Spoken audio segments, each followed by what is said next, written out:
Vile Self here. In this commentary, I'm going to talk about the potential pros and cons of the upcoming Call of Duty title, Advanced Warfare. It's only a couple months away. I'm getting pretty excited for it.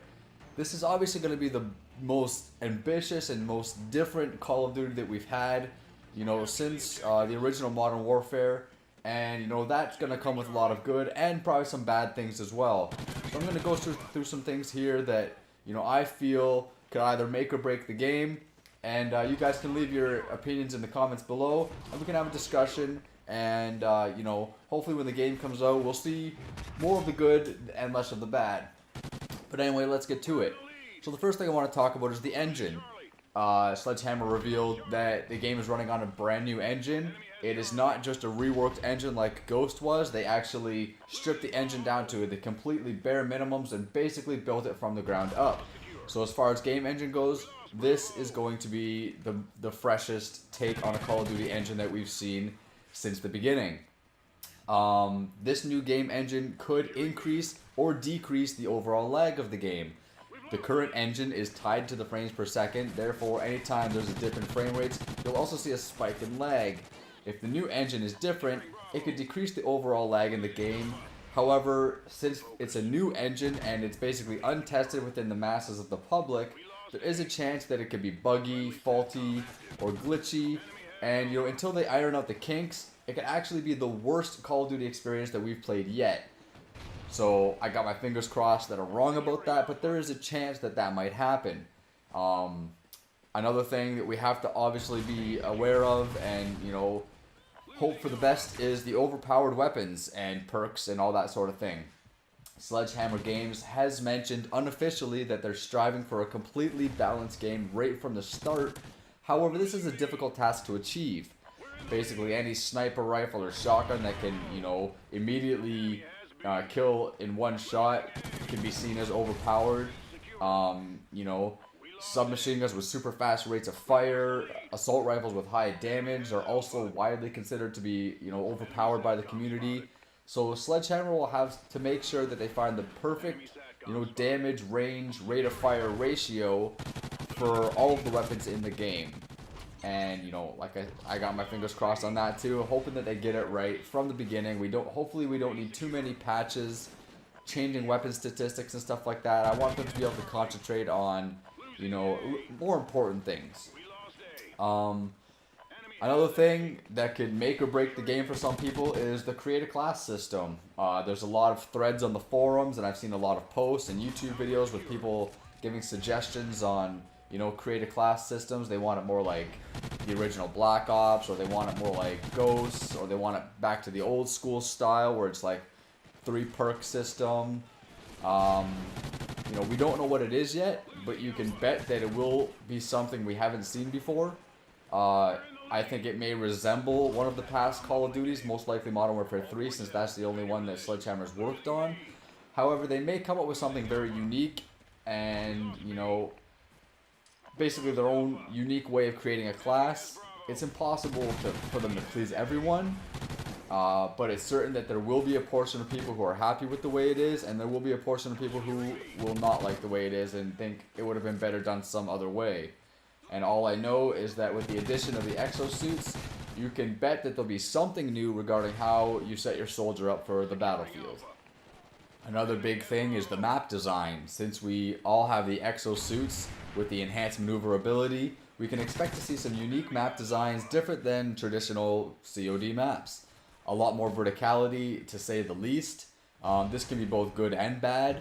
After playing the Destiny Alpha and Beta, it's nice to get a sense of what that type of verticality feels like in a multiplayer match, and I personally think it's a nice touch, but will it take away from the overall COD feeling?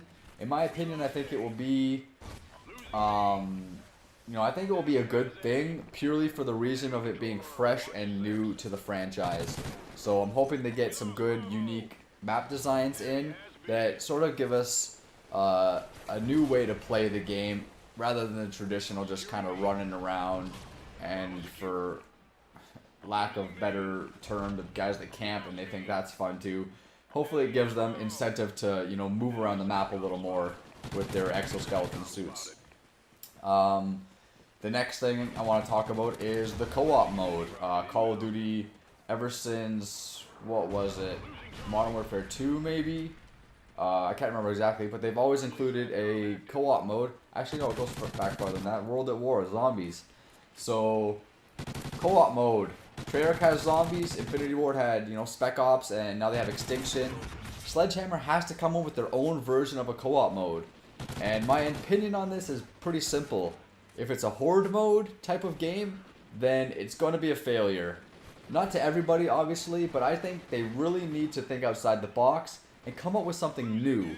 Like maybe some sort of racing game or something like COD Deathmatch, where you can like race on the land, sea, and air with guns and cannons on your vehicles, like Twisted Metal sort of thing. I'm just throwing that out there as an idea, but I really think they need to create something that's completely different. Not just pick a new monster or creature like vampires or werewolves and make a horde mode out of them. We've been there and done that.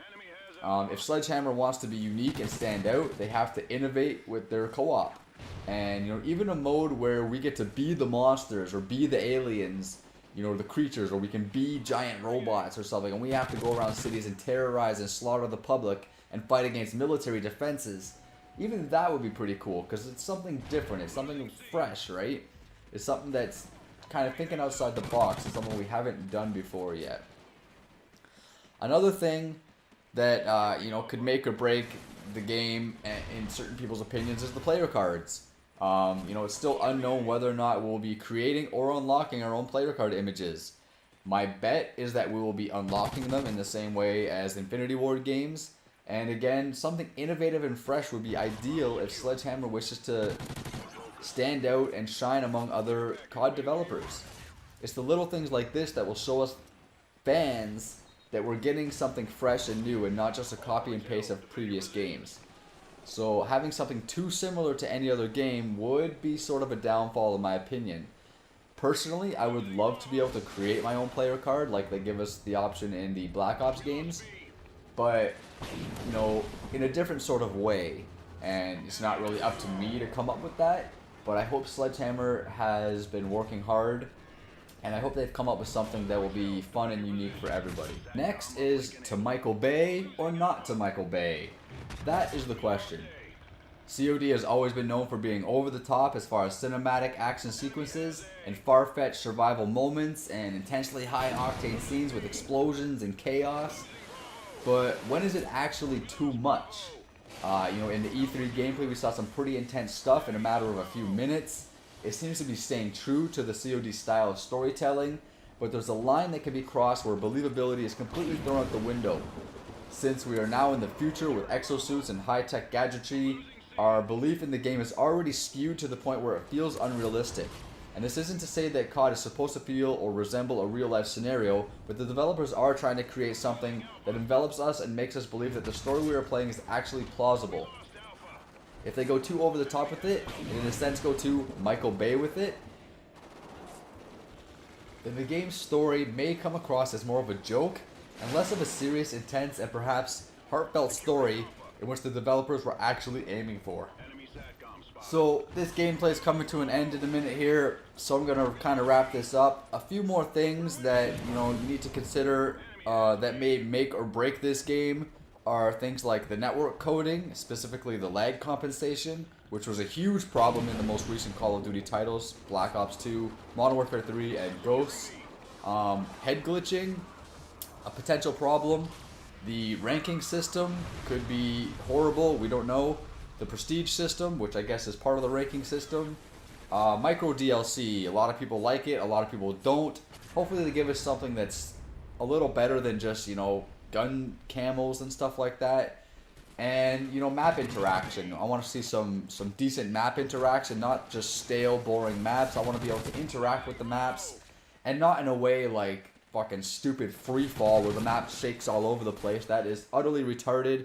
And I hope they don't have stuff like that in the maps that basically just piss people off. So anyways, my hopes are high for Advanced Warfare, but I'm keeping my expectations very low because just like any other Call of Duty game, it has the potential to be an utter disappointment. I like Call of Duty. I'm a huge fan. I'm not going to stop playing Call of Duty. I still play Ghosts. It frustrates the fuck out of me, but that's just how I am. I still love Call of Duty, and I hope Sledgehammer Games, with its 3-year development cycle, has been able to polish this game to the point where it is better and more impressive than any other Call of Duty we've played yet. This is their time to shine. This is their time to take the lead in this development cycle and show Infinity Ward and Treyarch how it's done. I hope they do a good job. My fingers are crossed. Thanks for watching this commentary. Val Self out.